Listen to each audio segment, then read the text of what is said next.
sudden. Ready to go. Yeah. We're going to start with this, so just so you know, he's talking to the top of it. Don't try to talk across it. Talking to the top of it. Do we have to? Yes. I can project. No, we wanted me to hear it online too. Okay. Yeah. Okay, so I'm going to just play this here just for now. Anyways, I want to thank you all for coming. Can you hear me all right? Yeah. Mm-hmm. And maybe I should check my notes, make sure I don't forget something, right? This is really a great opportunity, I think. This is what really America is about. Small town, I love small town America. How about you? You know, I think this is really where America really shines, in the small towns. And that I want to thank you for coming. I want to thank each one of the candidates for coming. It just means a lot, and for you, you're just being here, and those who maybe couldn't be here but are watching or will watch, just you care about this. This is one of those elections that's an off year of an off cycle election. The number of people who are going to vote in this typically are probably not more than about 12% of the registered voters. Well, we'd like to see that change. And so honestly, I felt like the Lord told me that we need to have this kind of forum so that everybody can vote for who you really think should be in there. I mean, how many people, you look at on a primary ballot, and there's 5 names for one position, and you don't have any reason to not like the incumbent, but you don't know who the other ones are, and how many people just don't vote. Quite frankly, if you don't know who you're voting for, you better to not vote. It's more dangerous to vote in ignorance. But anyways, so that's tonight is for them and for you and for all of us to hear. This is not going to be a debate. There's no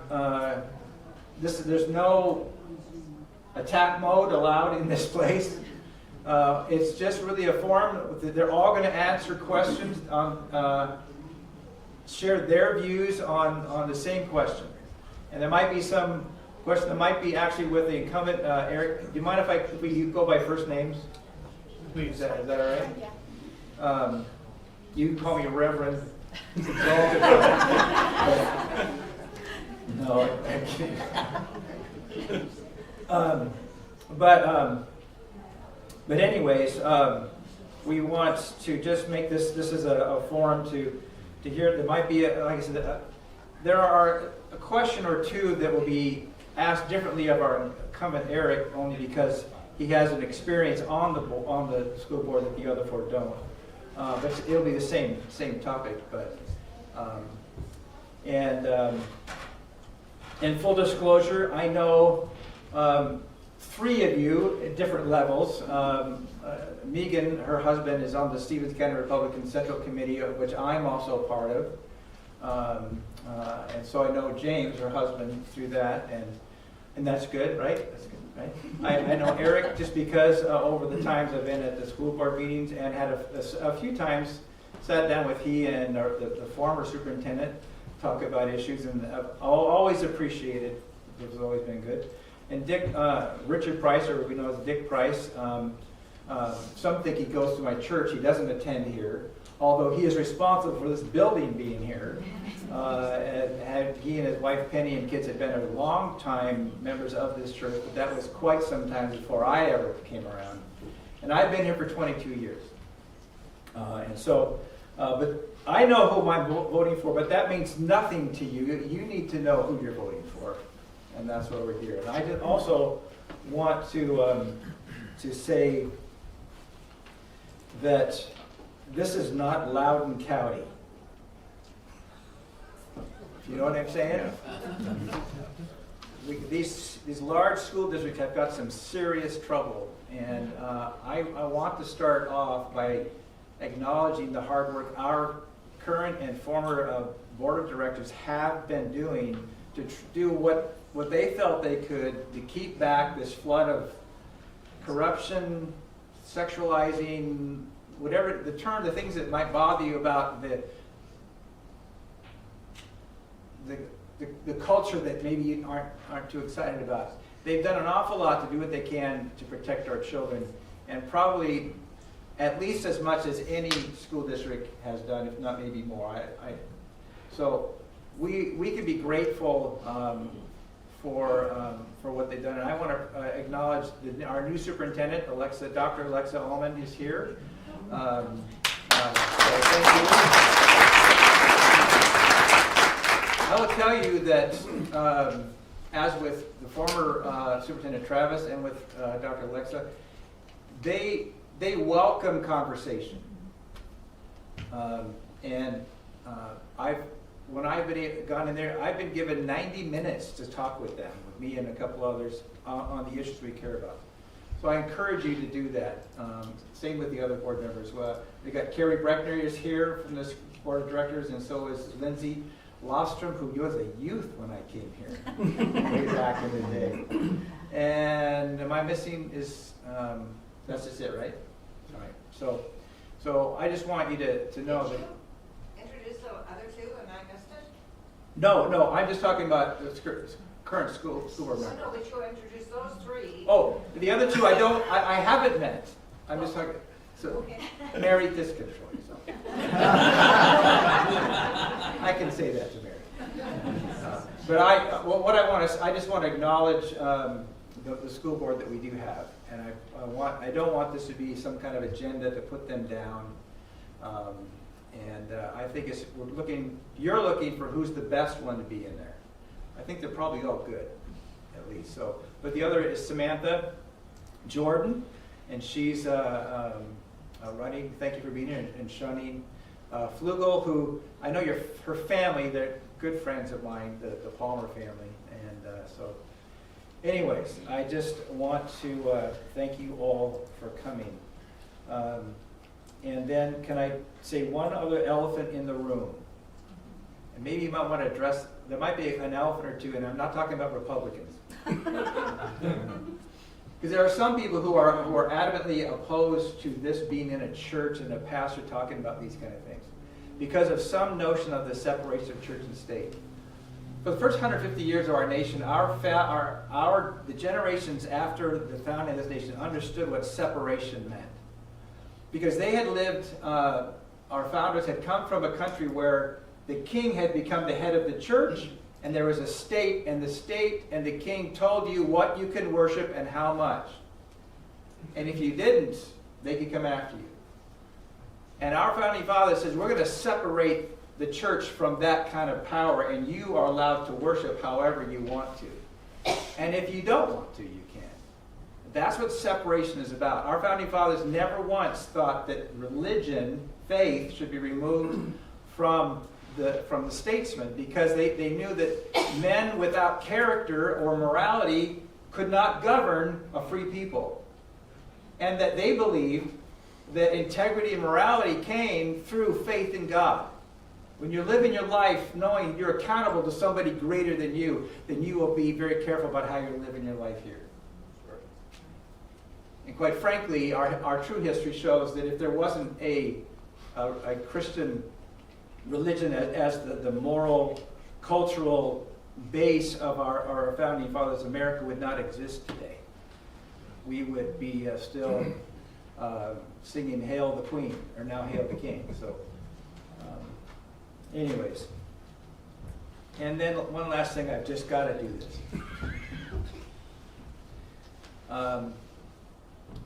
If your pastor talks about the issues of the day from the pulpit, don't ever accuse him of getting political, because the job of a pastor is to apply the Word of God, to every area of life. You're not being political, you're being applicable. You're being practical. The Word of God applies to every area of life, and if you're going to become a follower of Jesus, you should be able to apply it to every area of life, including BLM, CRT, or name your favorite issue. And so, the fact that the church has, too many in the church and pastors have been afraid to talk about those issues, is why we are here today with the problems we have. And so with that, before we begin, yes? Oh. Yeah, before we begin, He's giving you 30 seconds.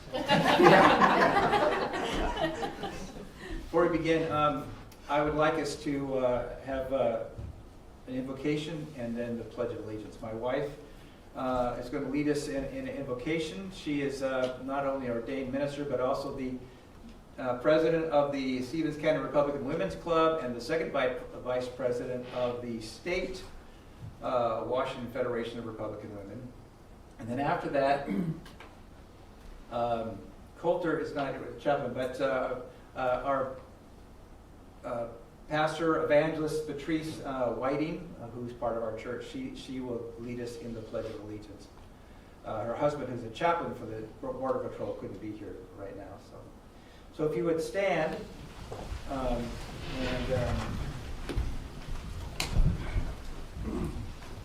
she would open us an invitation. Let's pray. Heavenly Father, I thank you so much for this group of people here that are here because of our children.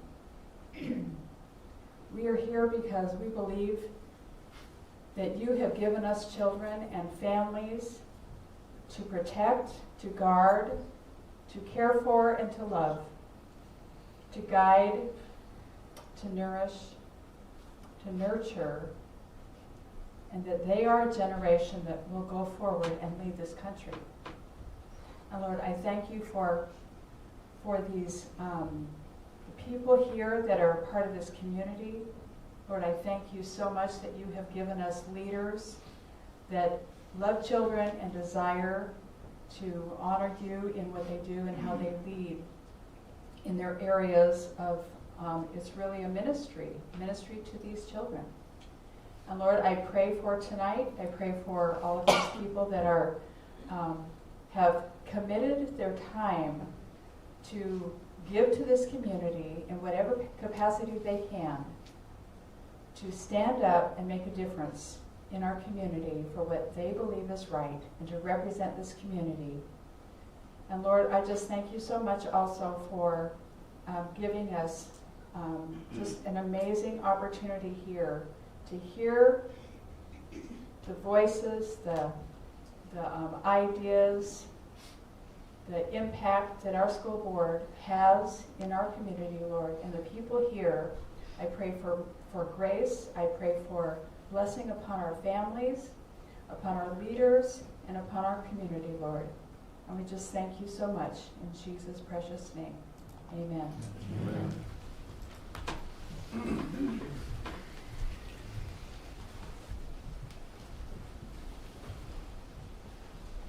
I pledge allegiance to the flag of the United States of America and to the republic for which it stands, one nation, under God, indivisible, with liberty and justice for all.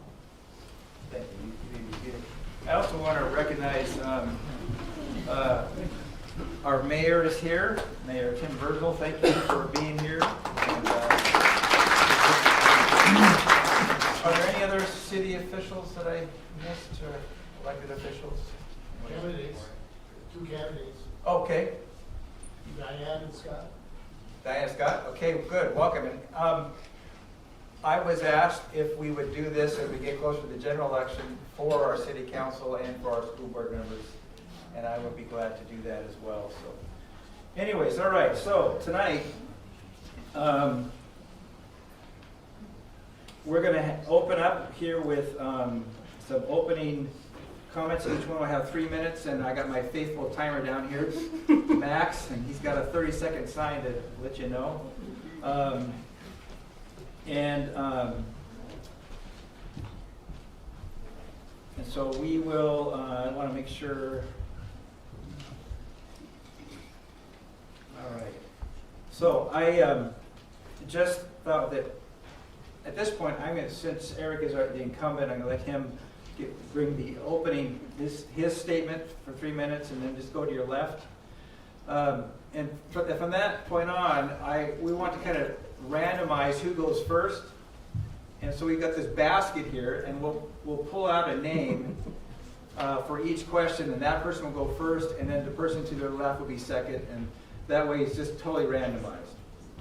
All right? So, Eric, why don't you go right ahead, grab that mic, and Come up there, or are we? you can do it right there if you like. Okay. Hello, I know a lot of you. My name is Eric Keller.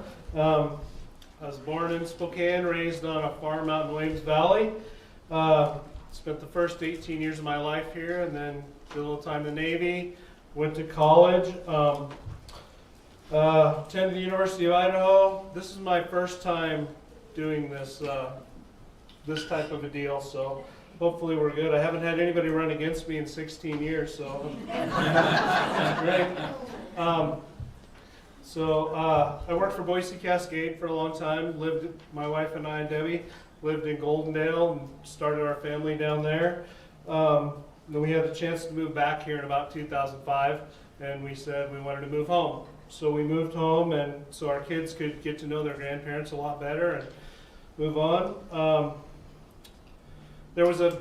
When we lived in Goldendale, I wanted to run for the school board, but I really liked the incumbent, and he was doing a great job, so I never ran. And when we came here, one of the board members had to quit for some reason, and so there was a vacancy, and I ran for it, and well, I didn't run. I went and interviewed for it, and they appointed me, and so I've been on the board since about 2007.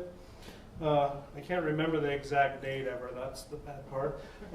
Seemed like a long time. I work for the Department of Natural Resources as a forest practice district manager here out of Northeast region. Occasionally you'll see me on TV on the fires. I do the public information officer stuff there. I married my high school sweetheart. We both graduated from here in 88 and 89. This will be 30 years for us this year, so pretty proud of that one. We have 4 kids, and we live on a small farm just south of town on Dalton Road.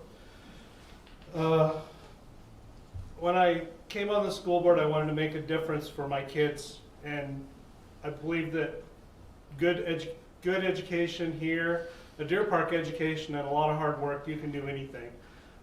We've had my kids as friends. One went to the military academy at West Point. One just graduated from the Naval Academy. All my kids have done whatever they chose to do.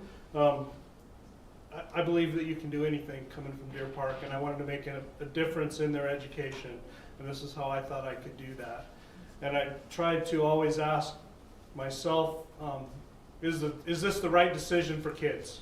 Are we moving, whatever it is, and hopefully if I'm not the person who gets elected, that these folks ask themselves that question every time they do something.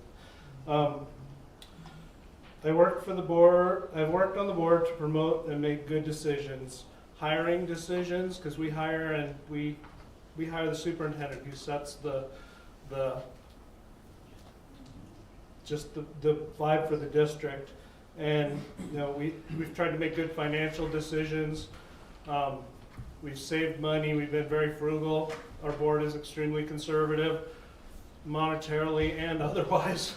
And I got on the board right after the bond passed for the high school, and we made all those things. We had some extra money, and we made really good decisions with that. And then we've saved money a lot, and we were able to not ask any of the taxpayers or unfunded debt for anything since I've been on the board. Or unvoted debt, sorry, not unfunded. But then, we were able to just complete the middle school without doing at least part of the middle school without coming to taxpayers for any money. And that's been really important to me, is we need to be financially responsible. We set policy, and that's to make sure that we give the kids of our town, our community, I grew up here. I went to school here. I graduated. Everybody in my family's graduated from Deer Park High School. Lots of different years, but we're here for the kids, and in the end, that's the thing that we need to be here for. So, I would like to continue to serve on the board. I think I've done a great job, and I hope that you get your vote.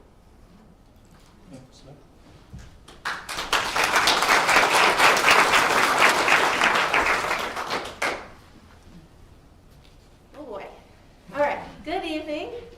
Thank you all for coming, and I really appreciate the opportunity to be able to talk to all of you and get some feedback from you from your questions, and you get to know me. I am a mom of 3 kids. I have a 10, 5, and 3-year-old. 2 of them are going to be attending Deer Park School District next year, and I really just wanted to be involved more than just a parent. I also graduated from Deer Park back in 2010 and was part of the district for 11 and a half years of my schooling.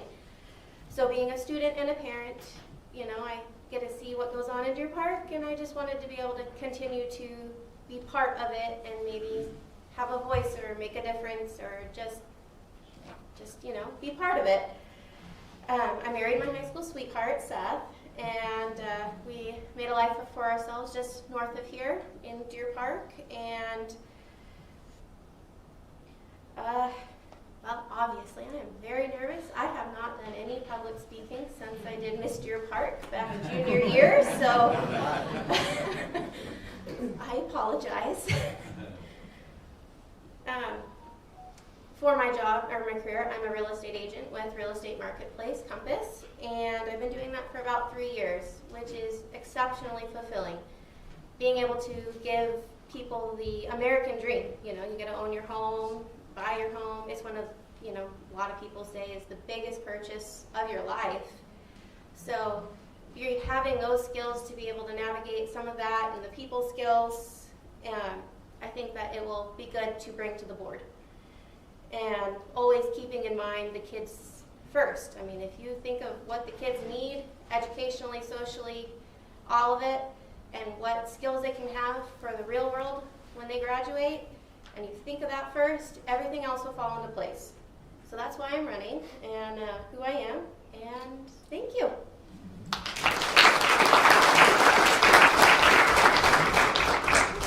All right.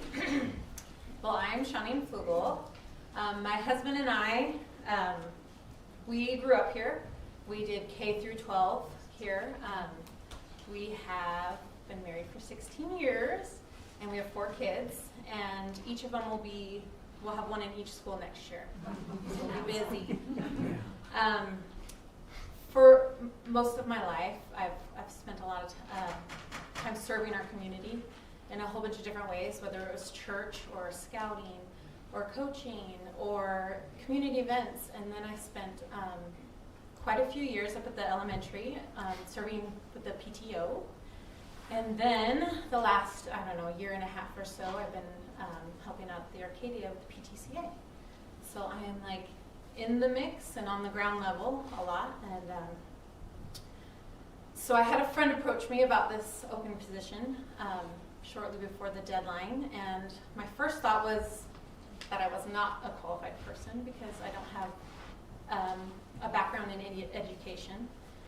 But after thinking about it and talking with people, I realized it's more than just about me and my qualifications, and it's about what I can bring to the table. And I feel like being on that ground level and seeing what happens day to day in the school gives me some very valuable insight and some valuable experiences that I could bring to the board.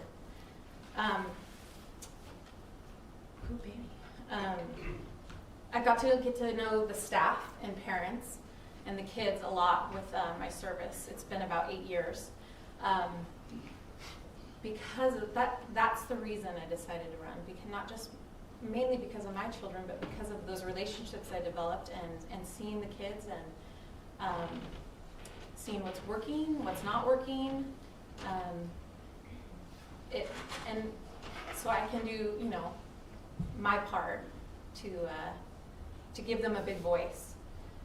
When I was thinking about things about what I would want in a school board, member, I thought, I would want somebody who's approachable, somebody who could listen, somebody who's involved, that's not afraid to work hard and get their hands dirty, and most importantly, keeping the kids a priority in like all the decisions that are made, always about the kids.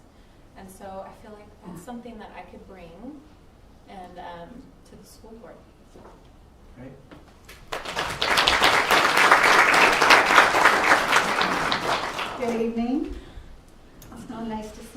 so many of you that came out tonight. My name is Meegan Ware, and I would be honored to have your vote for the board position, the school board position. I have been a member of the Deer Park School District since 2010 when my family and I moved out here from Spokane. But I grew up very close by in Elk, and I graduated from Riverside. Go Rails! Now I feel like a traitor sometimes. I attended North Idaho College in Coeur d'Alene, Idaho, and got a degree in small business management. I've always said my small business is my family. I manage them. My husband and I met while we were both in college and got married in 1994. So, like Eric, we're celebrating our 30 years this coming January. And we have 3 children, and right now they are 16, 17, and 18. 2 of them still live at home, and one of them is traveling the world. So he's in Florida right now.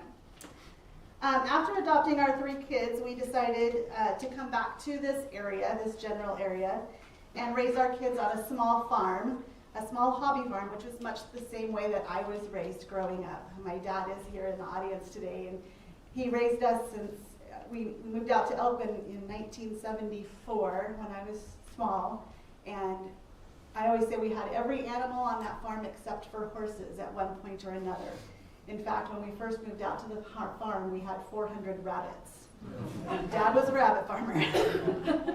So we had every animal that you could think of. I believe in small towns. I believe in community. I believe in taking part in the education of our youth. I believe in the principles this country was founded on. If elected to the board, I will strive to anticipate the challenges that a growing community brings to a small school district. I will research solutions to the challenges that not only a larger population base creates, but the challenges of recovering from a pandemic setback in education. I will work to solve these and other issues in a manner that best enhances the atmosphere of the community that we live in. There are 2 issues that I stand on in my quest to become a school board member. Number 1, I believe that our teachers need more tools in their toolboxes to assist our students who are neurodivergent in their learning styles. A neurodivergent person has different strengths and struggles from people whose brains develop or work more typically. It could be that these students learn better with visual aids, or having things read to them, or being allowed to have more time to complete their schoolwork. Having more tools to help these children, whether that be a classroom aid, or audio-visual tools, or quiet spots in the classroom, will help not only the teacher in the classroom, but the student's ability to succeed without feeling excluded. I believe that although college is a choice for a great deal of students, trades are also an important choice for other students. Especially in our middle school and high school, I would like to see a more diverse option of core classes that would suit our trade tracks students. Math classes that teach business math, or writing classes that allow them to research and write about real-life situations. Our wood shop, metal shop, agricultural classes, and audiovisual tech classes are amazing. Our school has done an amazing job with those things. And I would love to see even more diversity in those types of programs in our school without having to bus these students outside of our district for a majority of the day. My children have been in the school district since 2010, and I have been an active parent in all 4 of our schools, soon to be experiencing a 5th school as one of my children completes his senior year at the high school and my last child starts her junior year at HomeLink. I have served as a classroom volunteer, a member and board member of the parent-teacher organizations in all 4 of the schools, and a substitute para-ed in the district.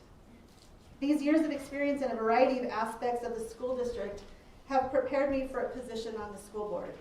I feel that being both a parent and employee allows me to see the whole picture of how our district works and what our families need. I am also active in the surrounding community. I have been a Girl Scout leader since 2012, a member of the Clayton Fair Committee since 2014, a member of the FFA Boosters, and a member of the Stevens County Republican Women's Club. My family has been a participant in many of the activities this town has offered since moving here in 2010.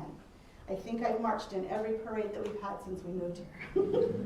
I'm eager to give back to the community and our schools, and again would be honored to have your vote this year.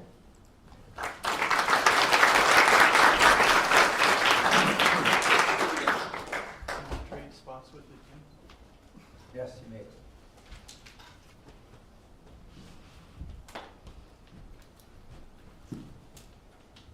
Good evening. My name's Richard Price. I use the nickname Dick. My family has lived in Deer Park for 40 years. Both of our children graduated from Deer Park. My wife worked in the school district for 20 years and volunteered in the schools about 4 years prior to that. I am a Bible-believing Christian who loves his country, including the morals and values this country was founded on. I am a patriot. I am a civil engineer by trade and have designed highway bridges, buildings, built roads, surveyed properties, and was production engineer and production manager of a large pre-stressed concrete plant. I served on active duty in the Army for 3 years in Germany and 6 more years in the Army Reserves. My last job was 33 years at the Stevens PUD, where I was the engineer and manager. I worked for 3 elected PUD commissioners. I have actively participated in more than 800 various types of public meetings, many of which I also led. I wrote engineering reports, funding applications, prepared construction plans and specs, and bid out and managed the construction work. Then my employees operated and managed the complete systems. In the 33 years, the PUD grew from serving 500 customers to more than 6,000. I also chaired the water committee for the Washington State PUD Association and chaired the water quantity committee of the Colville River Watershed Planning Team. While I worked at the PUD, I received awards from the Washington State Department of Health and the federal EPA. That's enough of that, right? I'm running to help provide the children a great education in the basic subjects like math, English, and history, and to help protect the children from the recent onslaught of radical state-mandated policies. I have had many specific, straightforward recommendations that I think are legal and that the school board should adopt for the purpose of moderating some of the effects of these policies. Thank you.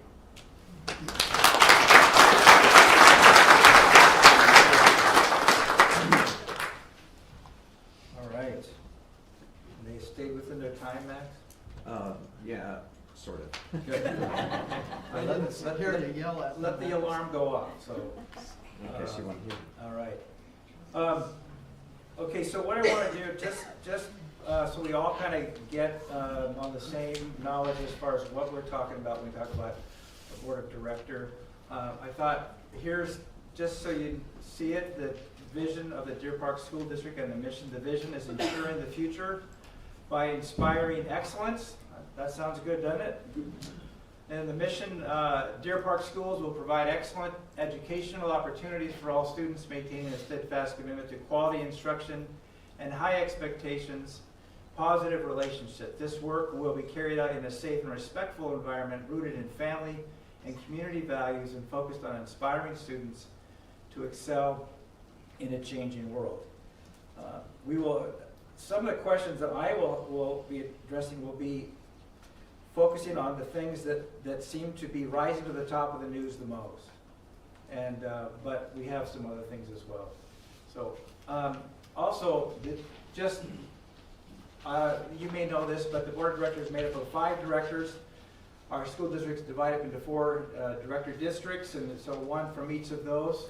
You live in that, and you're elected there. And the 5th one is the large position, which of course is the one we're speaking of today. You can live anywhere in the district as well. Also, this is not a complete list, but this is right off the school website, as all these things are. The only, like I think Eric had mentioned, the only person they hire is a superintendent, but they do make decisions on property acquisition, sale, approving collectively bargained agreements, or authorizing public bids and large expenditures. They also work with approving the district's annual budgets, adopting core curriculum, and I added establish and approve policies, because we are going to talk about some policies today, as well as specific issues related to personnel. And their job description is this. This is very important. We understand this so that the questions we ask are relevant to what they can do and not what they can't do, right?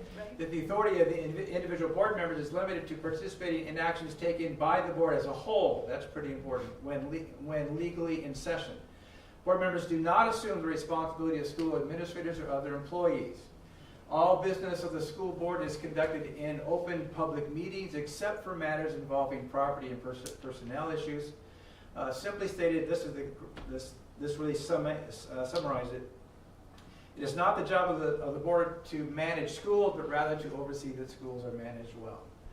So you understand that, just kind of so we already had our opening statements.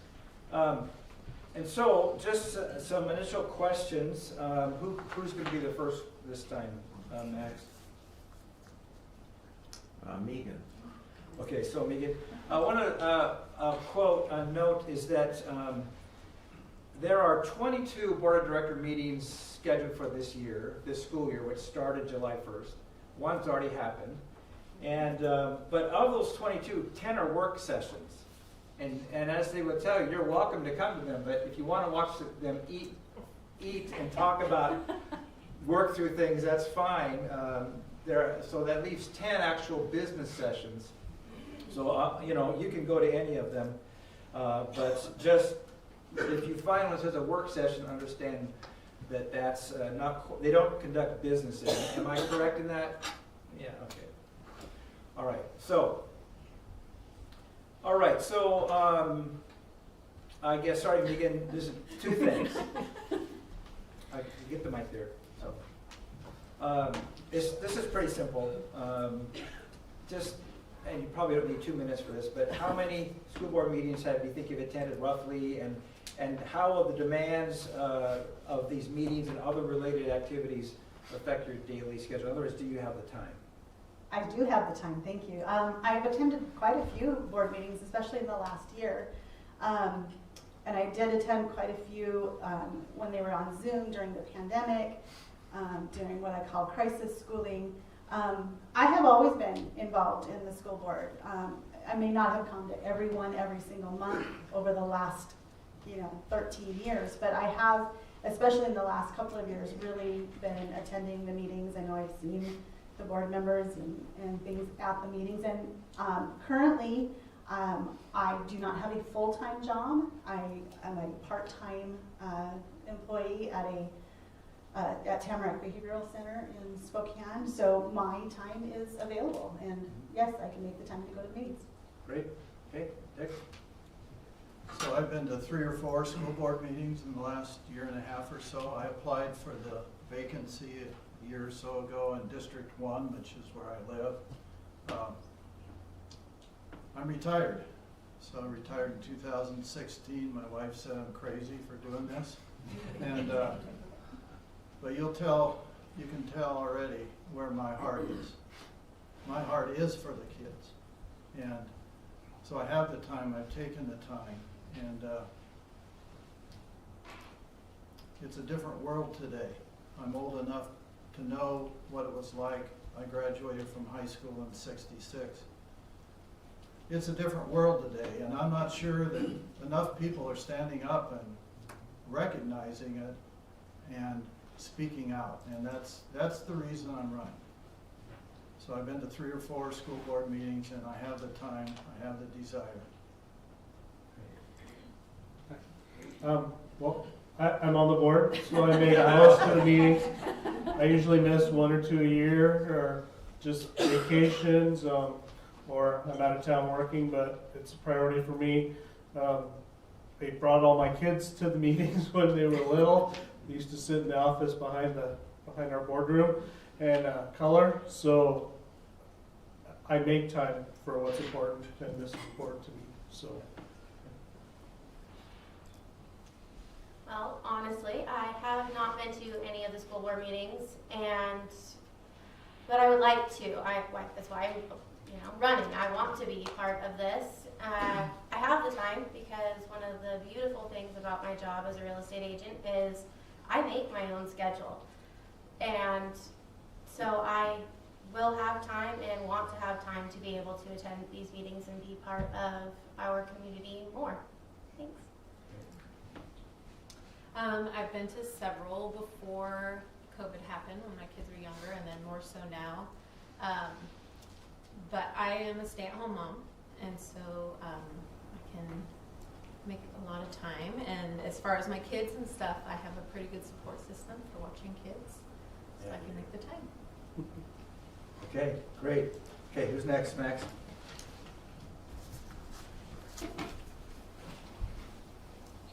This is Shauneen. Shauneen, okay. All right, so, there you go. Just, this actually gives you a chance to maybe elaborate on something that you said in your opening statement. Just what makes you prepared for this position? Ooh, probably all the time I spent in the schools. You get to hear a lot and see a lot, and it's not just like one, it's not just I'm with only the parents, or, I get to see it all. I get to see what's happening when because you're in the office and you'll see when subs don't show up and how they deal with that, and then the kids in the hall and the crowding. I feel like that's probably the biggest thing, is being boots on the ground, seeing in both the younger schools, less so at the middle school, but being there. Okay, Meegan's next. Hot dinner. I have been involved in the school since 2010 when my son started kindergarten. I was always the class mom, volunteered in all of the classrooms. My kids probably got tired of seeing me in their classroom, wondered when I would stay home. But I was very involved in the schools. I was on all the parent-teacher organizations in each one of the schools my kids have gone through. In fact, serving as an officer at Deer Park Elementary and serving as an officer at Arcadia. And when I started with the middle school one, that was kind of right when things were starting to go crazy in our world, and so we didn't meet very often. But I've always been involved in the high school one as well. And then just the fact that I was a part-time employee of the school district for a number of years as a paraeducational instructor, that got me into every one of the schools, including the preschool, not the home link because that's not part of that job. But I was very involved, and I got to know all of the teachers and the administrators in each of the schools, and made some really great friends along the way, and was a partner with my kids in their education as a part of that. So it was a great way to be involved.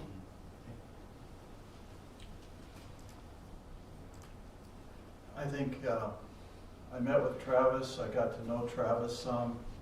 Alexa came in one day when I was in there reading the proposed 7th, 8th, and 9th grade sex ed book. So I think, and I heard Alexa and Travis on the pitch for the new schools and the money. So I think we have educators that are more than able to educate our kids in the basics. I think Alexa, from what I know and my opinion of what I've heard, is she's more than capable of educating our kids. What I see in today's society is the school board's job is to protect the kids. Protect them from the culture that our state legislature has heaped upon the schools, the raging cultural battles. That would be my number one. I think from my experience, you can see I know plans, I know construction, I've been around construction all my professional career, and I'm excited about that. That's great. More kids, we need more schools. That's clear. But my number one is to protect the children. And I guess we're going to talk about that some more later. I believe I'm qualified because I've been on the board, but I was also the president of the PTA at the Arcadia when we moved here. My kids started early. And Bonnie Bantis, I asked her for a letter of recommendation, or Bonnie Remington, some of you folks know her. She was the principal, and she said, do you have an agenda? And I said, to take part and to be there for the kids and to provide a great education for the kids in our community. And she said that was great. I want to continue to do that. Just like with anything, when you start a new job, when you're on the board, it takes 2 to 3 years just to figure out how everything functions and how everything goes. And longevity in public office is not a great thing, but longevity of some people on a board is a good thing. And we have 3 newer board members that are on there, that are currently on there, and we need some folks that have the longevity there. And I care for the kids in the district. That's why I've done this for as long as I have. Many people have come to me and said, why? And that's my answer is, I want to provide for the best education for our kids and make good decisions along the way, because we don't hire and fire the principals or the teachers or do that. We adopt policy, and we set, we adopt the curriculum that's brought to us, or we change the curriculum, or we send them back to the drawing board and say, come along. But we support the schools and provide them direction for the community values. Well, I obviously do not have any real experience in this stuff, but I am a fast learner. I feel like I'm qualified. I have 3 kids, and being a very hands-on mom that I am involved in homework and making sure that we read every night and the screen time's down and all the mom things that most parents are part of. And I feel like by being such a hands-on mom and also volunteering in the classroom with my oldest, my middle child starting school this year, and I volunteered in the classroom. Sorry. By having those and just being hands-on, I feel like I'm qualified, and I'm a very fast learner. Thanks.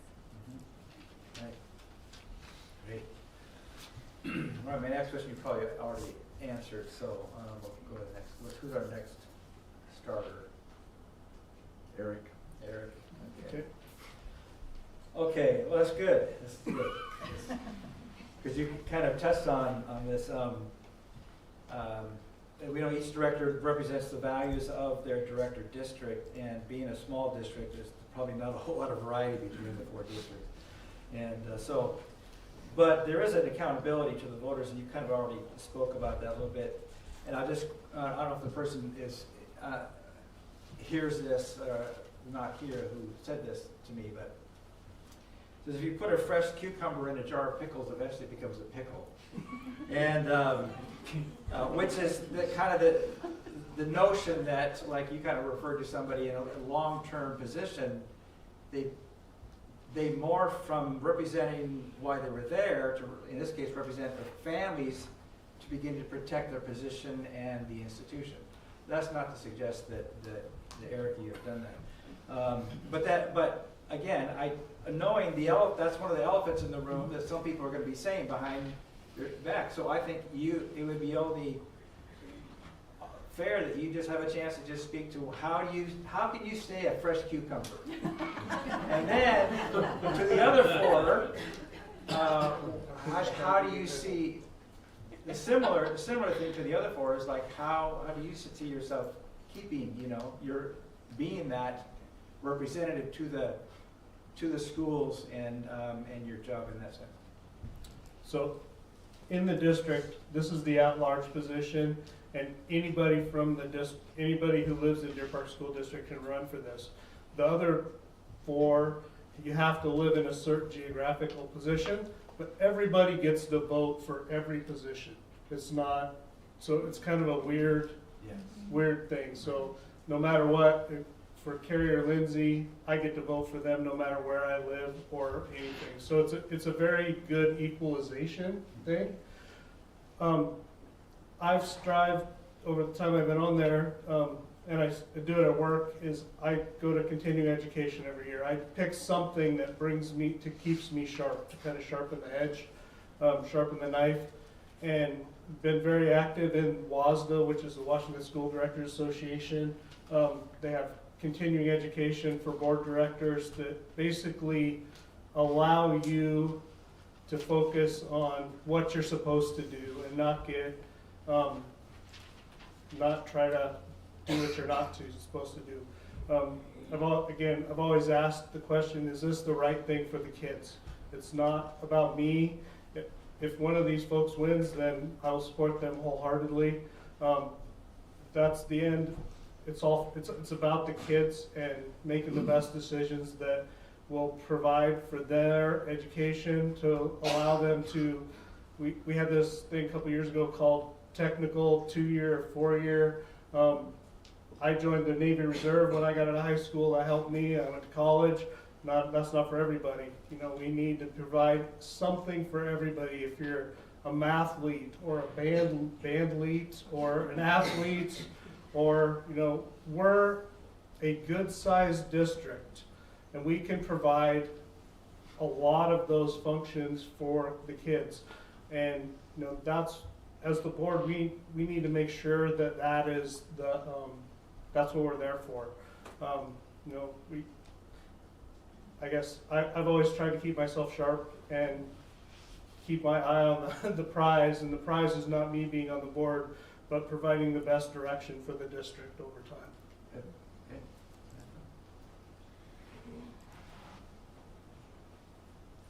Well, obviously, we need to put kids first. That is the main goal of mine, is when you think about education and our children, we need to put them first and keep them in mind. Everything else will follow.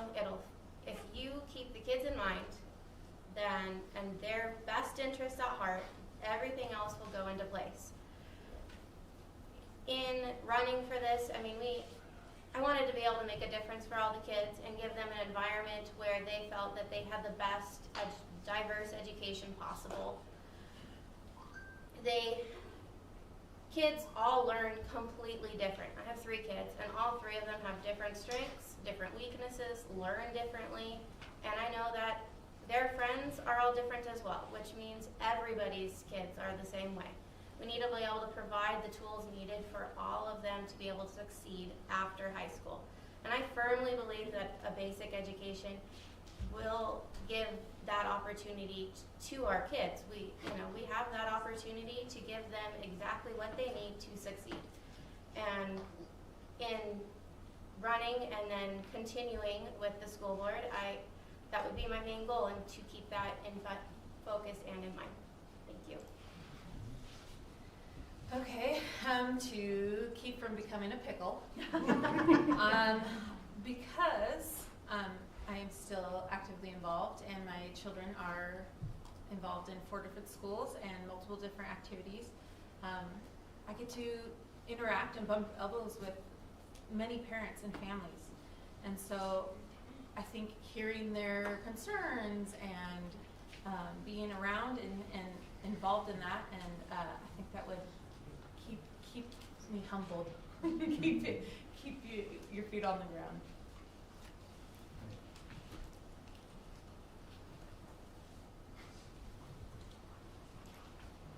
To keep from becoming a pickle, like Shauneen said, how will I stay focused in my position on the board if I do get elected? I think just staying involved in the community is tantamount to knowing and understanding what the community wants for their kids.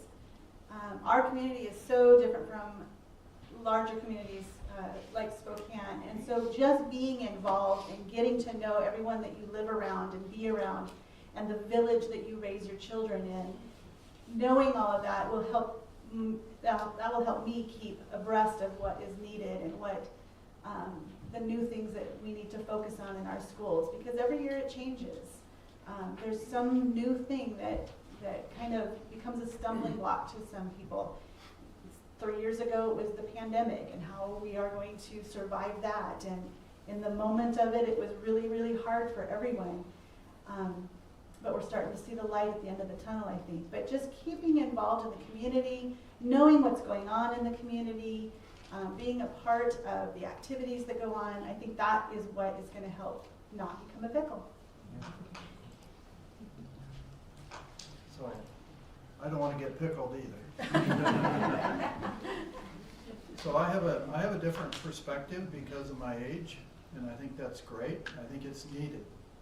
I mean, I hear these kids, these young adults, in my opinion up here, that are the same age as my son who's sitting right over there.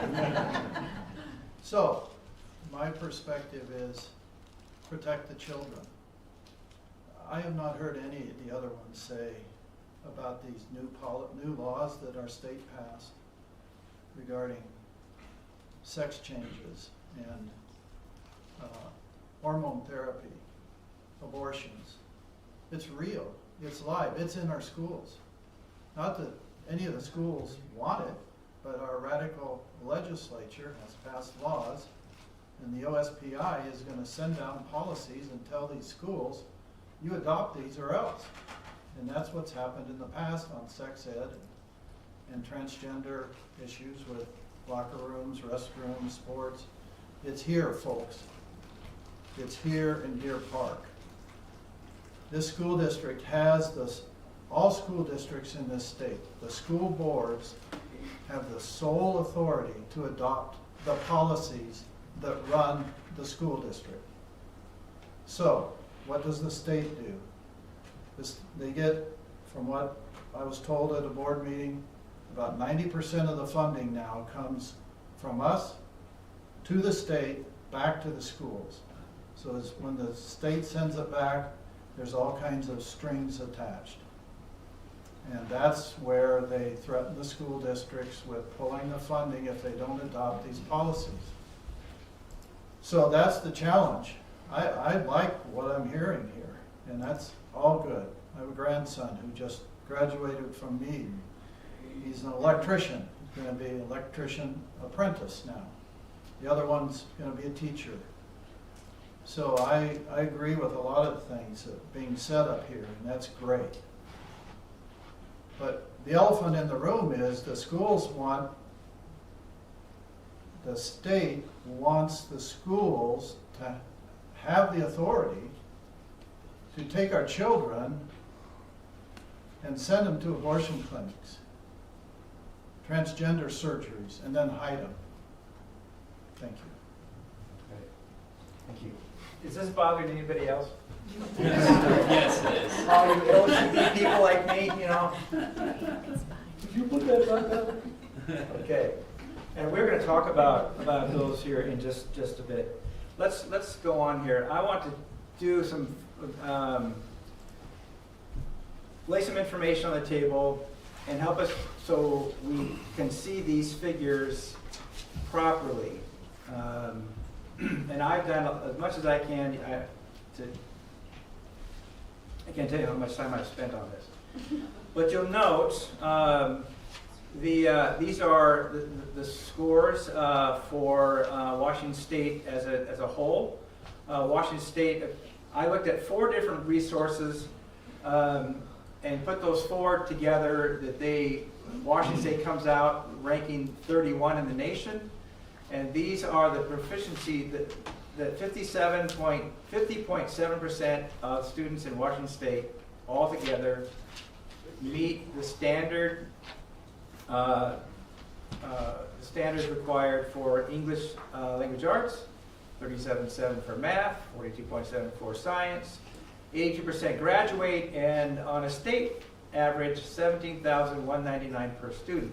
You can see Deer Park High School, this is likewise. Now, and again, even this, we rate 220, our high school rates 228 out of over 1,000 schools. That is a U.S.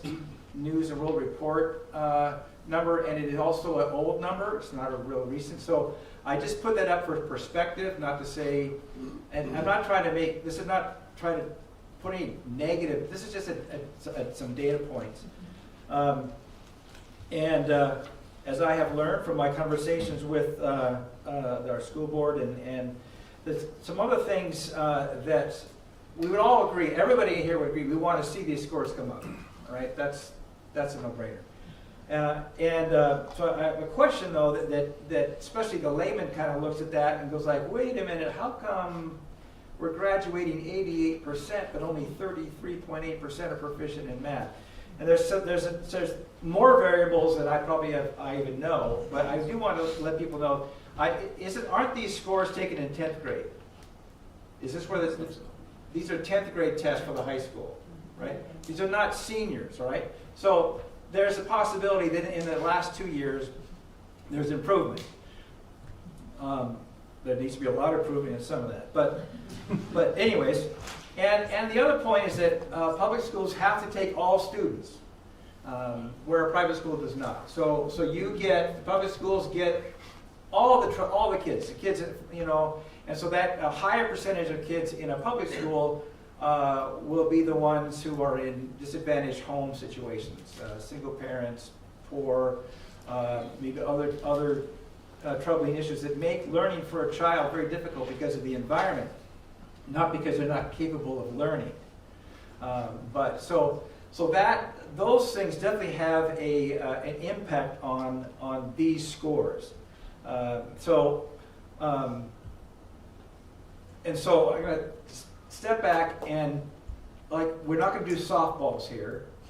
Because a real question that I know people ask, I've asked this, understanding that you can't just take these numbers flat out, 88% and only 33 no math. You can't say that. But we definitely have got some problems.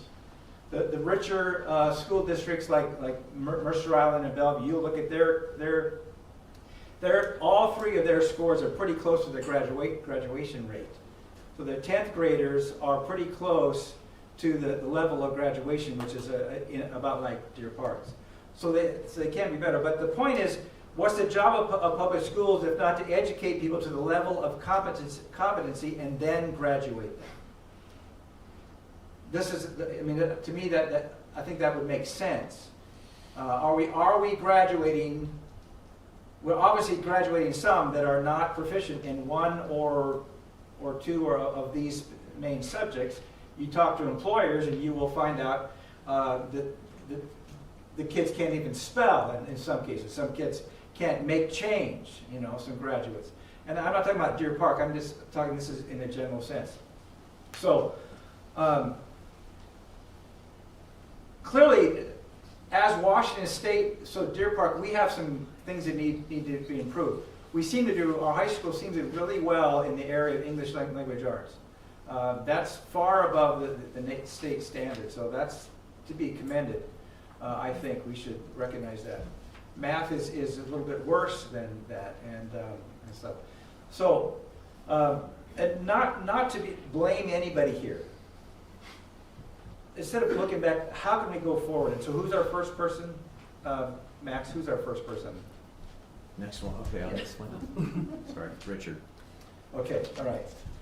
So, so what are your thoughts, your plans, or ideas of how we can work to see these scores improve?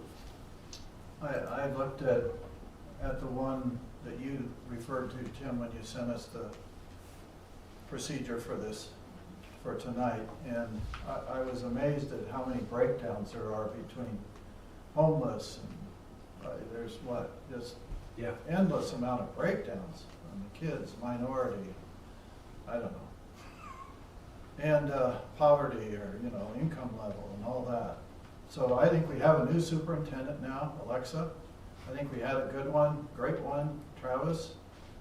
So I guess my answer to that is I'd like to hear what Alexa has to say when she gets her feet on the ground and we get going. She's the expert. She's got a doctorate degree. I think we have good teachers.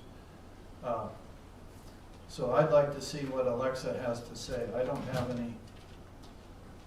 any advice other than I know that social media distracts everybody these days. So how do we encourage kids? My grandson played football for Meade. They practiced all summer. Now they get around the rules, by hiring other, not the coach, but some other guy they hire. Why don't we do that for some of the basic subjects? If football is that important, if kids will go for, get there at 7 in the morning, whatever it was, 2 hours in the morning, 3 hours in the afternoon. Why don't we have more summer schools for kids that are really excited about learning? And maybe we could make it fun. I don't know. Have it outside. That's my idea. So I believe we have a great staff at our school, and that the numbers don't always show what's out there.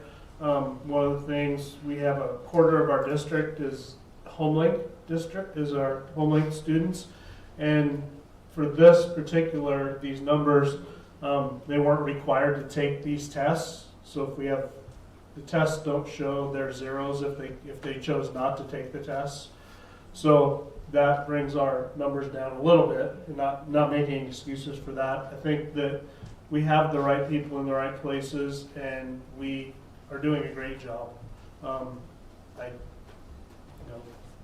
They've come up a lot from a while ago, and I'm really proud of what they are. Not saying they're perfect, but they're also, there's always room for improvement, and I believe we have great staff that are doing a great job in the district. Yeah, Eric, can I just clarification?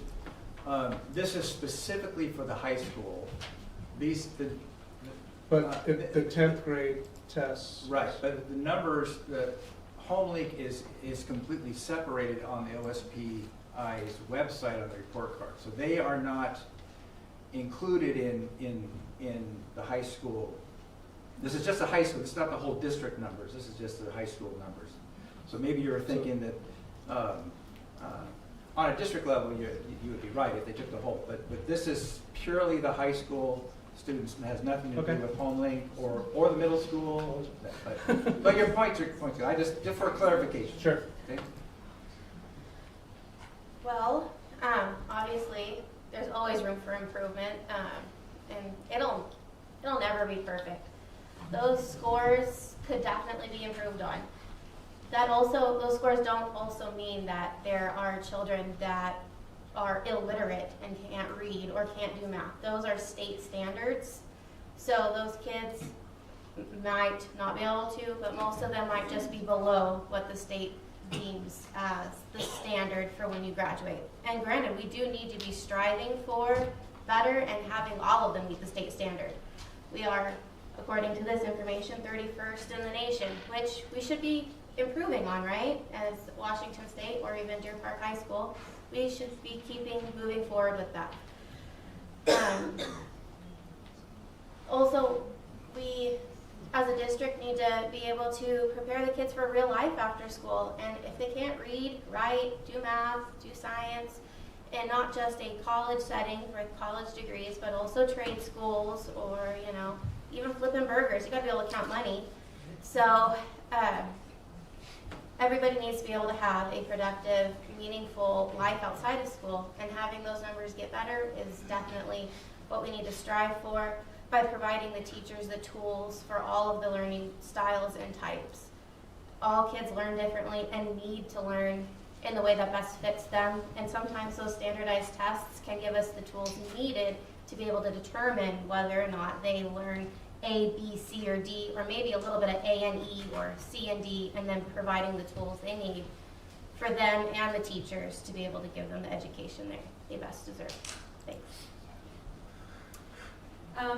So when I saw these, the first thought I had was, where were these kids during COVID? Because that's like they would have been in a freshman or 8th grade. So I think that has a lot to do with it. Also, when I was looking around at this, we're actually pretty on point with the surrounding area. There's mostly, Meade was like obviously a little north, but like Colville and Riverside were pretty close. Like it was just a few percentages. So I don't have a child in high school yet, so I don't know what it's like. But just thinking about that, I feel like there's a lot of reasons it's that way with the past few events in the world. the other thought I had was I feel like the home or summer schooling is actually way more available than it used to be. All of my children were invited to go to homeschool or summer school this summer, not just because of their grades. And kind of to what Samantha was saying, I have a child that will probably never be proficient in certain areas, and so, but he's still very brilliant. And so I don't feel like this is necessarily like the best cues to judge the students and the staff when there's everybody learns different and they're brilliant. So.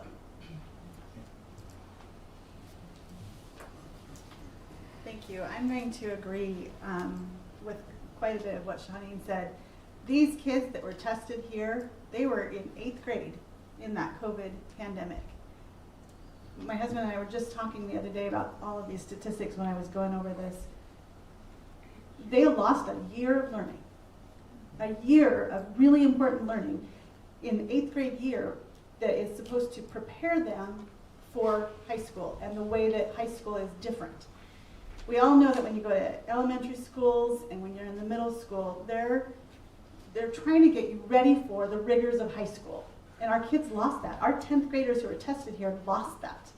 They didn't get that chance to get their full preparation. My daughter spent her entire 8th grade year either at home in front of a computer trying to figure out how to make it all work, or doing half days or half weeks at school. So they didn't get the preparation, I think, that they really deserved in order to make their test scores get even better. And so we're doing a lot of catch up, and I think our teachers, our educators have done a phenomenal job of trying to keep them at least in the mix, and they're not that far off from the Washington State standard. So I think that our teachers deserve a round of applause for all of the work that they have put into our kids. And I think that we just need to keep encouraging that.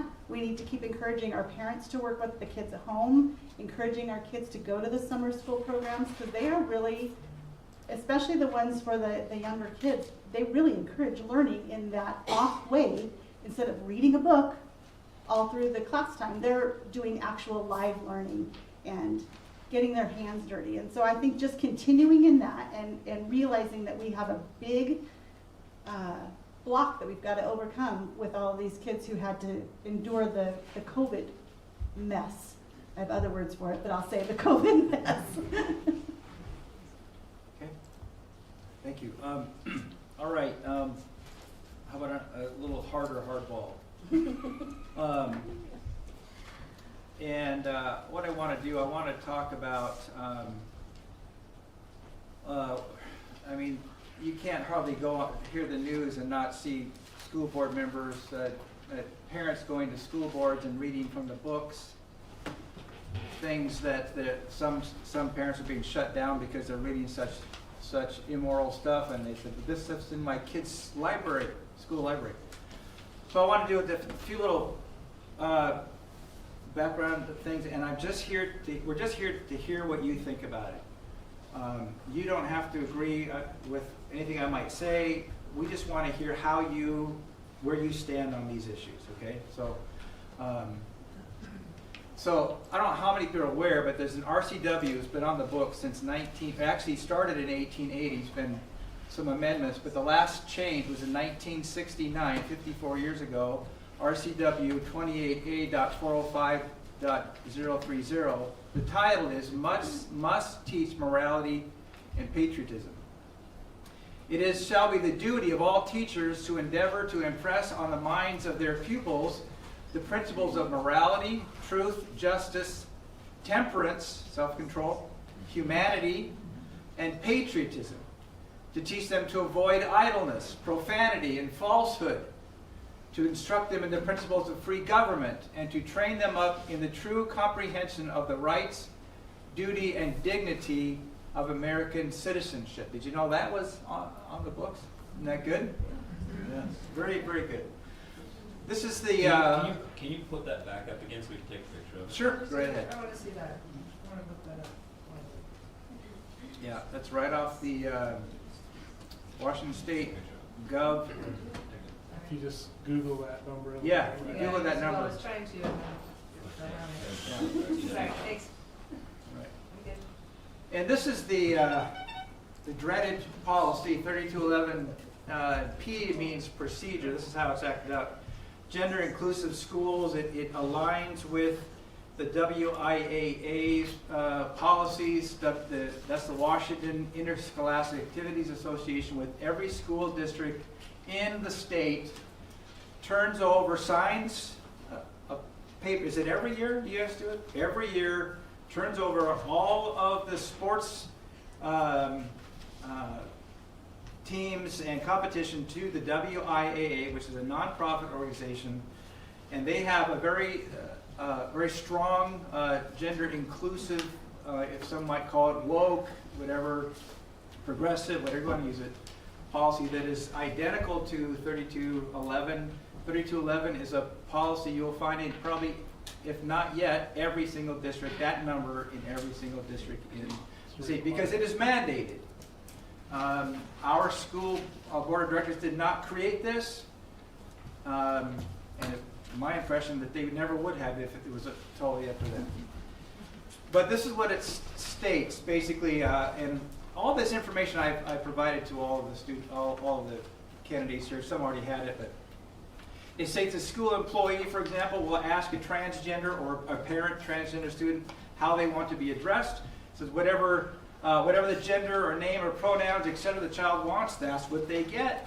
The correspondence, they have a difference. They ask the child, inter-school communications, how should we address that? If Jimmy, do you want to be called Janie in school, but you don't want your parents to know, so we'll make sure the stuff that goes to school says Johnny, not Janie on it.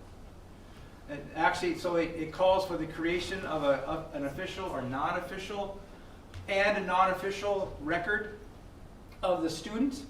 And if the student requests, and after trying to talk to them, they still say, no, I don't want my parents to know, and they might say, because I'm afraid they don't like it, or I might get hurt, they might feel threatened, or any other things, the entire school district will not divulge any of the transsexual, gender-changing things that their child is doing, but will have a file, required to have a file that reflects the new name, the pronouns, all these things in a non-official record that the teachers and the administrators must adhere to. Whatever the child wants to be called, whatever gender they want, whatever pronouns, the teachers and administrators are required to use that, even if the parents aren't allowed to know.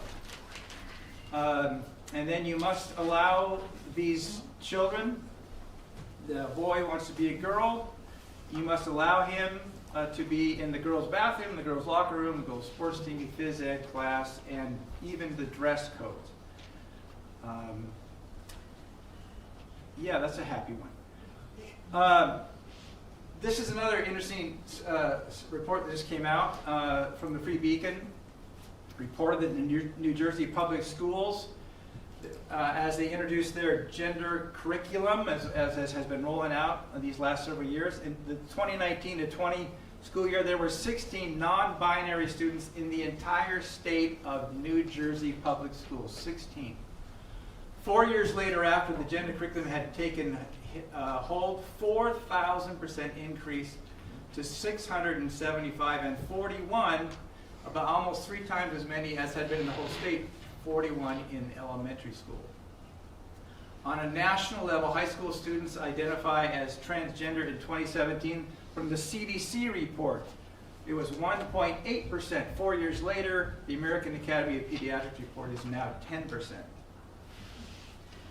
Add that to the scores of detransitioners that are coming forward, giving terrible stories of how, as a child, that would be of school age, how they were led down this path with policies and stuff that did not help them to get counseling, but just it affirmed them and led them farther down into their confusion about who they are, instead of helping them get help. We also know that about 9 out of 10 students, children who struggle with gender dysphoria, by the time they're around, you get to adult age, they figured it out, and they agree that they are the biological gender that they are.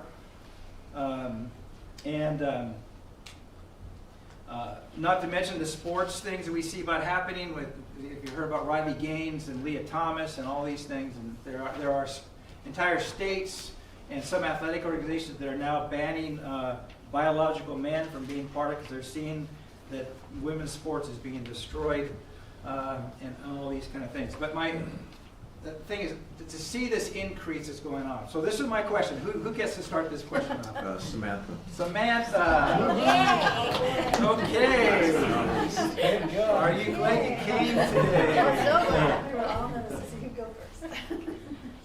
So what do you think? Should boys be allowed in girls' sports, locker rooms in our public schools? And is it possible, kind of a two-part, is it possible that the gender-inclusive curriculum, policies, practice, again, not ones created by our school district, okay? So let's don't go there, but they're there. Is it possible that they are causing a social contagion, or is this a coincidence or something else? So first of all, do you think boys should be allowed to become girls and do these things in our public schools? And do you think this is normal, coincidence, or something else? Thank you. Well, no, I don't. I feel like we shouldn't be mandated for this policy. I do believe that everybody should be treated equally. I don't think that anybody should be put down for any reason, but I also feel like in that, how many students are actually actively with this condition or their feelings, or however, I am not politically correct, I am very sorry. How many are actually in this district? I mean, does this actually affect kids in our district? And how many of them? And what is the majority of that? I don't think that boys should be allowed in girls' locker rooms, and if we need to think outside of the box maybe on if this is going to continue to be mandated, how to go about and solve that issue. Honestly, I have no idea. Maybe you make single room locker rooms where you have lockers in a hallway and 30 to 40 just cubicle of dressing rooms for locker rooms instead of, boys and girls, because as soon as, I know that the policies say that the person or a student can ask to be given a private room to change into or a different time, but as soon as a student does that, that's also discriminating against that student, whether that student believes they are female or female-male, because as soon as they say that, they are then identifying themselves as a transgender, and the students will discriminate against them, or that they are the homophobic or the transphobic or whatever phobic that they are for asking because they're uncomfortable. So I don't necessarily feel like that is, that's not really a solution. You need to be able to provide generically, if this is going to be continued, that, we need better options. I do think it's causing a social contagion. And I mean, back in my day, sex and gender were the exact same thing. Your gender was your sex and your sex is your gender. But in today, gender is your expression of yourself and your sex is a biologic or a physiologic quality. And in sports are divided off of your sex, not your gender.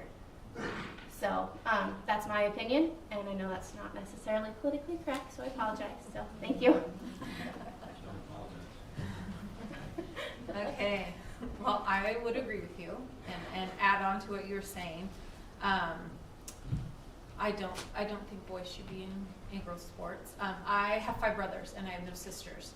So for me, I feel like I can relate really well to this. So it's like she said, it goes beyond, it's a safety thing at many points, not just finger pointing.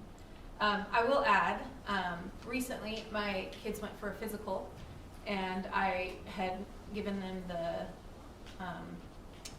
physical form from the school, which I'm sure came from the state, and they have now removed gender from physical forms. And so when I offered it to him, he was like, can I use my own? He's like, because this is really important. He's like, not just because of the political.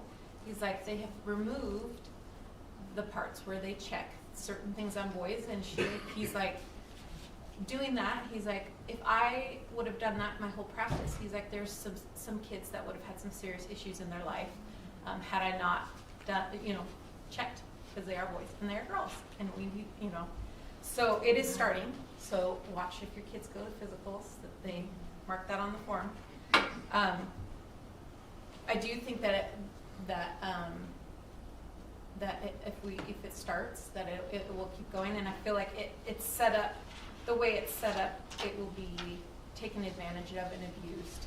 If they, I'm sure a lot of you can think of kids you went to high school with. They'll be, oh sweet, I can go do this and I won't get in trouble. So I disagree with that, but it says it's inclusive, and I don't think anybody should be bullied, because that's on there too. But by being inclusive, it's actually going to exclude a lot of people and a lot of girls in the long run, and that's not okay.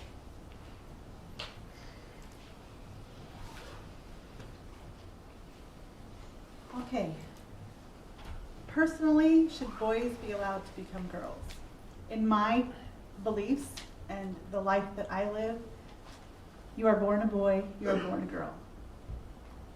And to change that is against the Creator's plan. When it comes to school, though, I can't segregate a child or bully or do any of that kind of thing if that's not the same belief, if they don't hold the same belief that I have. I was talking to my kids about this and a couple of teachers just to kind of get some feedback onto actually what's going on in the schools. And I asked my daughter, I said, so what do they teach you in school about this? They teach us the body parts.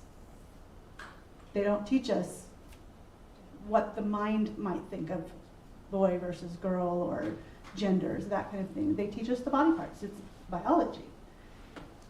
Physical science, biology, I guess, not physical science.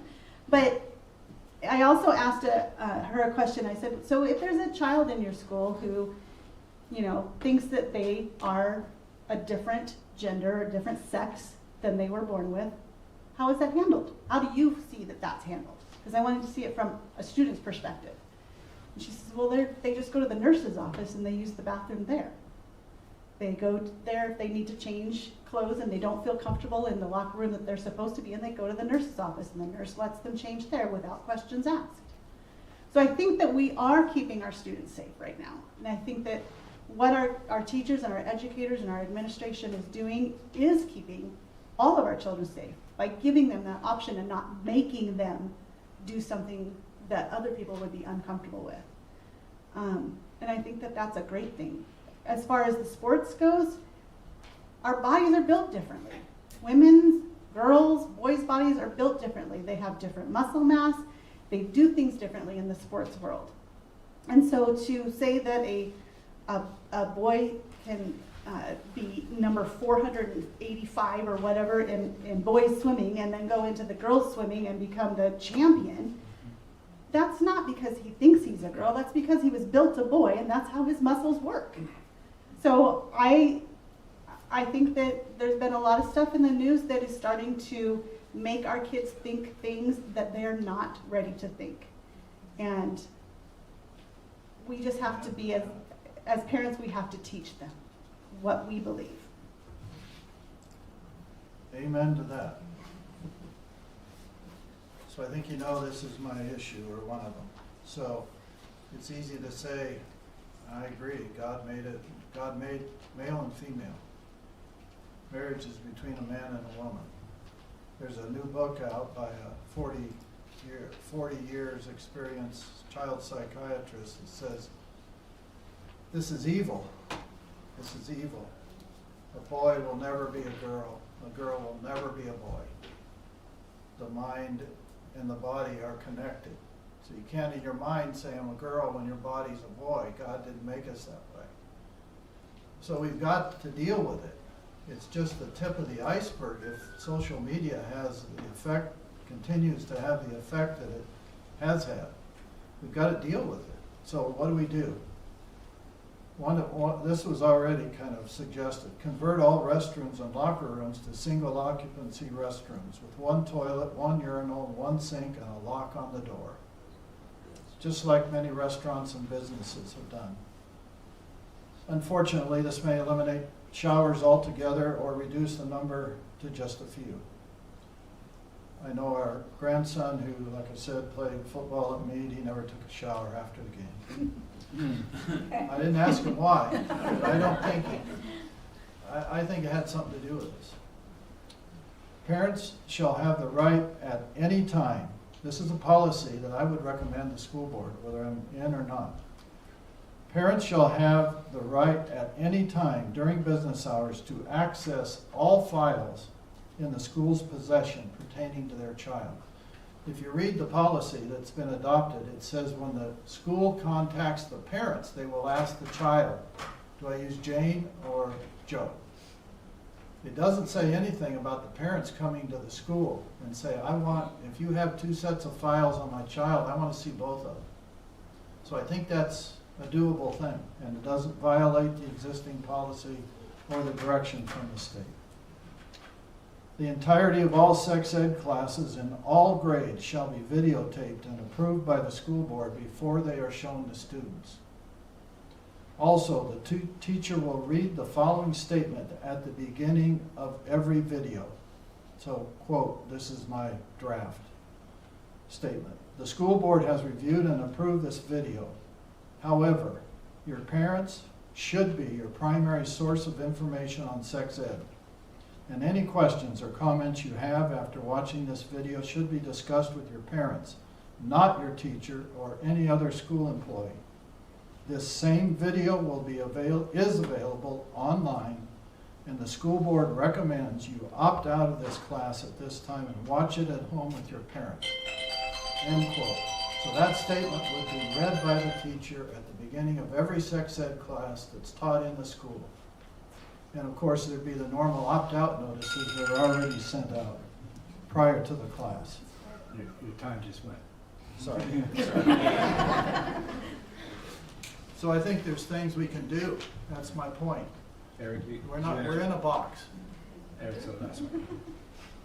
So, being a father of 3 girls, I have made public note that this is the sword I would die on, so to speak, is not having males in the female locker rooms, and conversely, females in the male locker rooms if it was going the other way.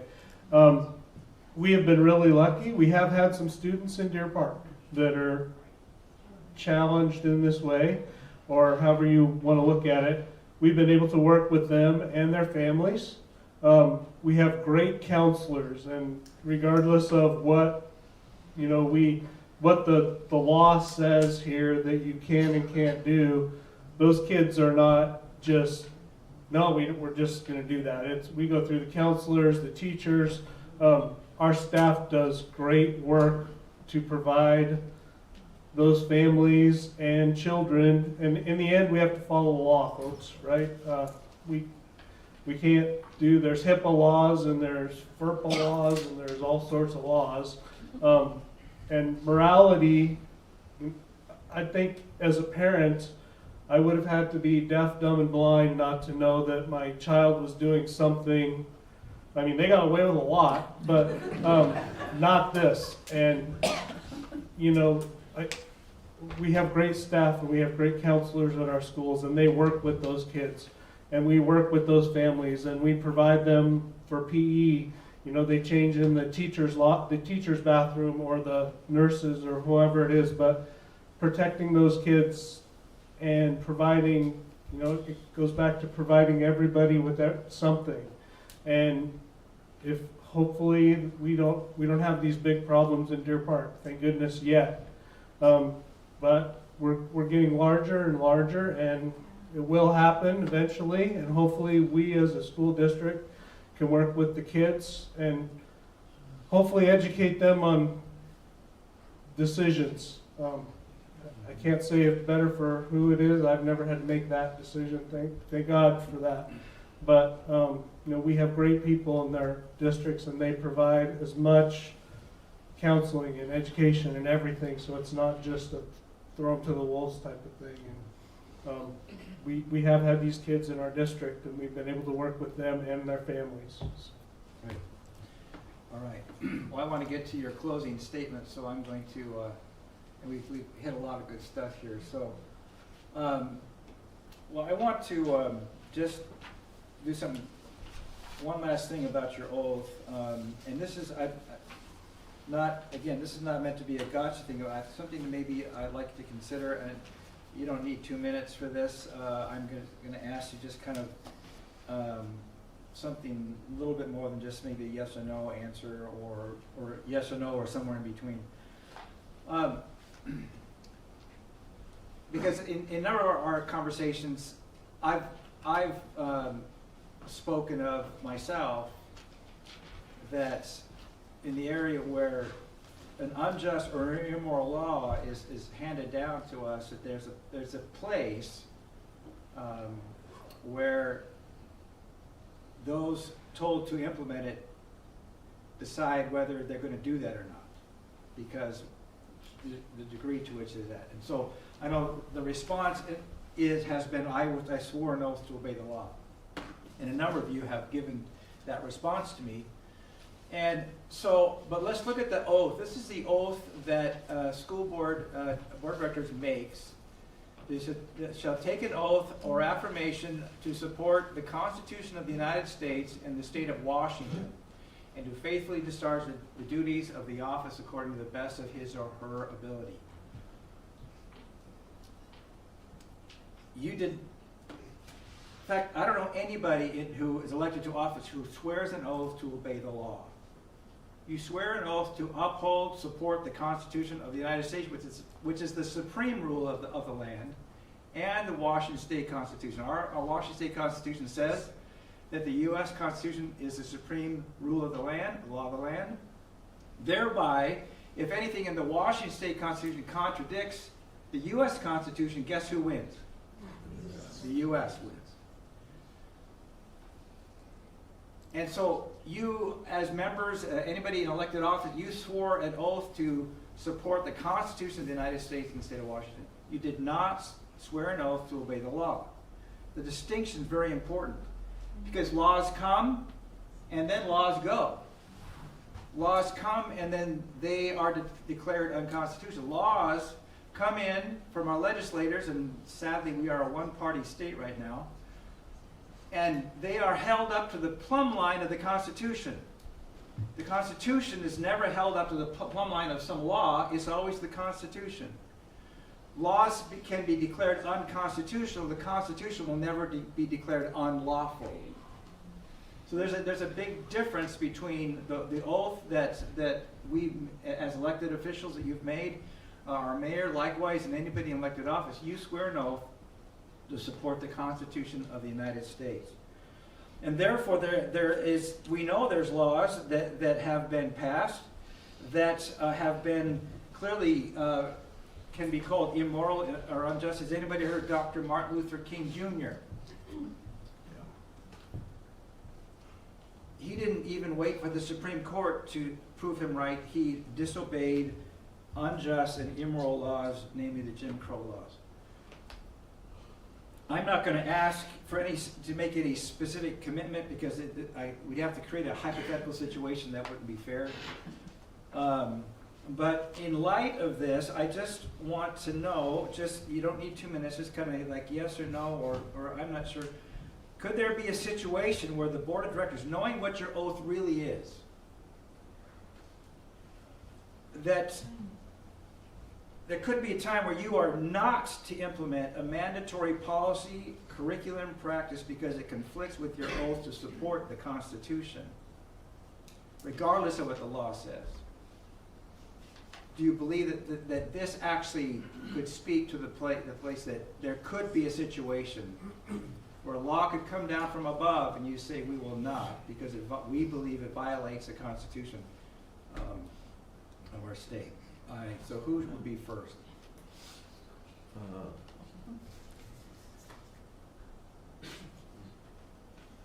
Strong one.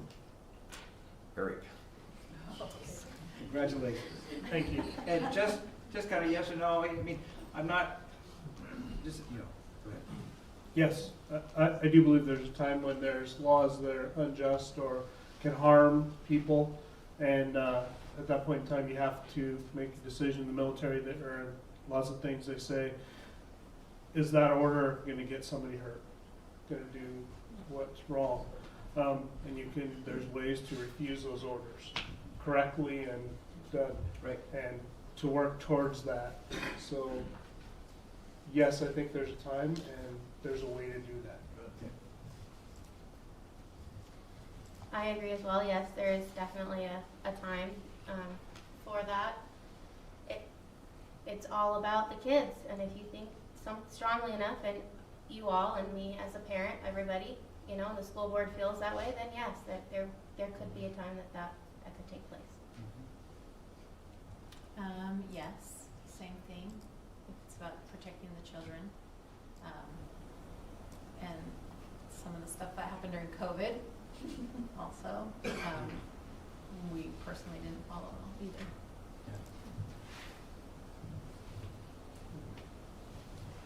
Yes, definitely, especially when it comes to the children. If there is a ruling or a law that comes down that I think that will harm our children better than it will help them, then yes, I will do what I can to not support that. The beauty of our school board is that it is represented by people in our community. We don't bring in people from Spokane to be on our Deer Park School Board.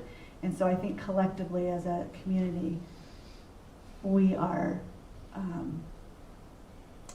mindful of what our kids need, and we will do everything we can to protect our kids, and I am on that boat. Well, we're there now.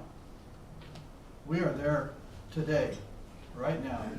The governor signed a bill just a month or so ago about transgender surgeries and hormone therapy that the schools have that's going to come down through the OSPI at some point, but we're there today. It's not hypothetical. We're there. The law's been passed, signed by the governor, and it went into effect just a couple days ago. So we're there. My thought is absolutely resist. And this is one idea, so cut me off, Tim, but there's 259 school districts in the state. I believe the majority of those school districts would agree with what we're saying right here. But we don't have any authority, one or two or three or four of us band together. But if we could get 75 or 100 or 125 school districts to say, no, we're not going to do this, and then have the OSPI say, well, we're going to close your schools, then it would come to a head. So my idea, if I'm elected, is to find like-minded school districts that will resist these radical policies that are coming down from the state. Okay.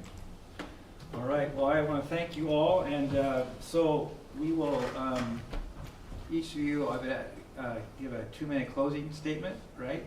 Do we want to pick who gets to start on that? Max is in control. Yeah. Richard. Okay. Okay, I want to lighten up a little bit. I'm really not that, I'm not that mean, but believe me, you can see I'm passionate because we're there, folks. We are there. And this state has gone nuts, the legislature.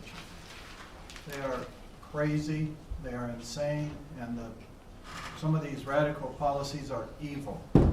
E-V-I-L, evil. So I would be a strong proponent of protecting the children by working. I've got all kinds of suggestions. I've thrown a few of them out here, I've got more. But I think we can work within the existing policies by adopting new policies that moderate some of the existing ones that the state's mandated. The education of the kids would, of course, be number 2 on my list. The new facilities would be number 3. I think we have Alexa, I think we have an excellent superintendent, and Travis was excellent too. The education of our kids, I think we can work on that, and I think Alexa probably has some ideas, new ideas. But I want to band together with like-minded school districts around the state right now to resist what's already here as far as some of this transgender stuff we've talked about, and what's coming as far as hormone therapy and sex change operations and hiding the kids from their parents after it's done. The law's been signed. Thank you. So in closing, I think that as everybody can see around here, we are a growing district. I mean, we got 1,200 available building spots within and just right around the city of Deer Park. That's not including the outlying area. I think the number one priority, and it has been for a while now, is to try to foresee the future, and we've been working on that. We've just acquired land from the city, or the ability to purchase the land from the city if we run a bond and it passes here in the future. I think we need leadership on the board, and we're growing. We just need to make sure that we make the right plans moving forward while continuing to provide the best education we can for our kids. So like I said before, kids always come first and everything else is going to follow. I do believe that all kids need to be treated equally. I think that everybody, gender-wise, does need to be treated equally. I do think that there are different ways to go about that. And even though my view is that I don't agree with it, that doesn't necessarily mean that, that's the child's view or other families' views. And everybody does need to be treated equal. I also feel that the parents do have a right to know what is going on in their children's lives for education. It could get messy if you have 2 different official or non-official documents. Something could get lost in the system, and that could be a problem. I think that our infrastructure and coming up, our schools do need to be expanded upon. We need to look at all of our options to be able to keep, Deer Park is growing massively, and so we need to be able to keep that in mind. And also our pocketbooks as taxpayers, none of us want to pay too much, but we also want our students and our kids' education to be number 1. I want to be able to make a difference with all of our kids and be a voice for them and for all of you. So I want to hold up the value that you guys feel and our children feel are necessary and just want for themselves and ourselves. And so vote for me if you think that I can help be the voice for everybody in Deer Park community. Thank you. Well, hopefully my actions over the last couple of years speak louder than my words. If I did get on the school board, I would continue to work really hard. I'm not afraid of getting my hands dirty, and with all the growth and the changes in our community, I would work hard to ensure that our kids have a my time. No. That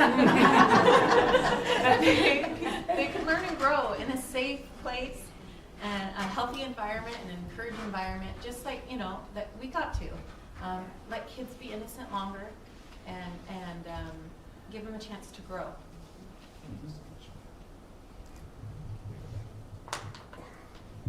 Thank you. I want to stay involved in this, the education of our kids. And now that my kids are in high school, they don't kind of let the moms be class parents anymore. And so I can't go into the classroom and help out like I used to. So this is my way of getting back into the classroom. This is my way of still staying involved and being a part of my kids' education. I would love and be honored by your vote of confidence in this position. And I am excited to see what our district is doing, the growth that we have, the new things that we're going to be able to offer as we grow, because as you grow and get more schools, you get more talent coming into your schools as educators, and to draw on all of that talent, I think is going to be phenomenal. So I want to be a part of this. I want to be involved in my kids' education and the future of the education of the kids in this town. You were first, right, Dick? Yeah. Okay. All right. I'm done. I'm Let's give him a hand.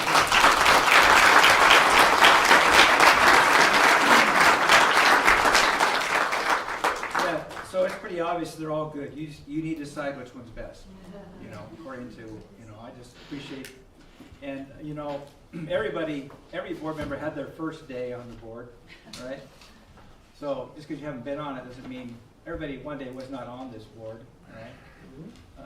And so I really appreciate, I think we all appreciate that you would all make the time to be here and that. So going forward, if there were two questions. One was about school safety resource deputies, and so something that maybe some want to know what kind of things would happen as far as going forward with that.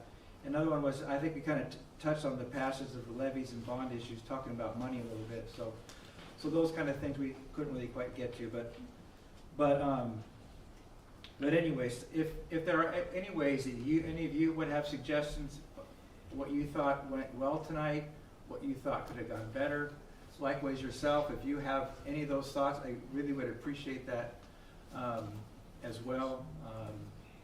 So we just about serving our community, right? And so, do you mind? I'm a pastor. Do you mind if I close in prayer? Is that all right? Great. It's your house. It's my house. Well, it's his house. I work for him. I work for a Jewish carpenter. So Lord, we do thank you. We thank you for the wonderful town we get to live in, for all the wonderful neighbors, and really the wonderful values that really are still so much a bedrock of this community. And we pray, God, for our schools, our superintendent and staff, administration, the board of directors, our teachers, and other support help. Since this is our focus here, we do really pray especially for our children. Help us to do what's best for them. As we've heard that many times, help us, Lord, to do what is best and right for them. And may we have the courage to make the steps that need to be done and the wisdom of how to do it. And we just thank you for this time, for your blessing upon our community and upon each one here in Jesus' name. Amen. Okay, there's plenty of goodies back there, so help us take care of that. And you're welcome to talk to any candidate after.